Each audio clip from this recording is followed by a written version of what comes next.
I was looking at some of the con call commentary as well, right?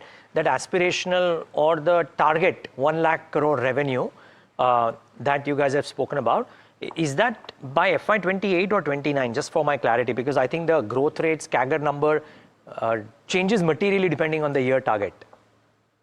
Yeah, so that should be achievable in 27, 28. 26, 27, we are looking at a revenues closer to 80,000 odd crores. And from there onwards, we feel that growing at, of course, we are evaluating a lot more opportunities now.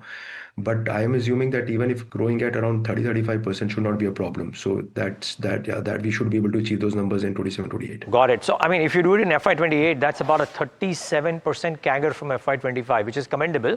And at the same time, I believe you've said that you could reach from a current 3.8% margin to nearly 4.5% margin, and that at that scale, right? By FY28.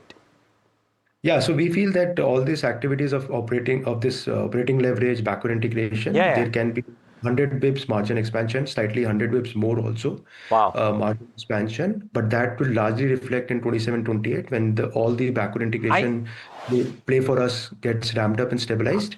Yeah, Saurabh, I hear you. Sorry, but I'm coming in because the essence of my question was that if you do 1 lakh crores in FY28 and if you do 4.5% margin and the cash flows and the ROCs that you enjoy, would it be safe to assume that for all the things that you're trying to do, you may not need any material equity fundraise, even with the plans that you have? Yeah, so Neeraj, we feel that we are at that stage where all the capex can be completely funded from internal accruals. Our balance sheet is in good shape. There's hardly any debt on the books. But yes, yeah, we are evaluating more opportunities.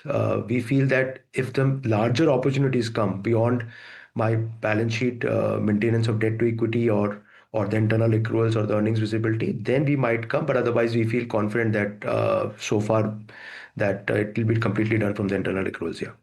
Well, the stock is trading at the high point of the day. The market seems to be digesting some of the things that Saurabh has just spoken about. Saurabh Gupta, thank you so much for joining in today and giving us your thoughts. Really appreciate your time this morning. Thank you, Neeraj. Thank you, everybody. Thank you. Well, that's Dixon Tech. Some strong numbers, strong guidance for the quarters ahead. Nearly 37 or 38% CAGR growth between FY25 to 28 with a 70 to 80. Actually, I asked him 70%, but he said 100 basis points margin expansion over those 2 years as well. Which is incredible considering the domestic pressure that they're facing. And considering that the base is 3.8%. 100 basis points on 3.8% is stellar if they manage to do it. And they also are expecting their clearances coming in. He's saying in a couple of weeks to a month. So maybe sooner than later. The stock is spiking as we're speaking. You have a last round of clearances or permissions or deliberations which are expecting. Okay, Dixon in focus this morning, big sharp rise even as the management was speaking with us right here on NDTV Profit.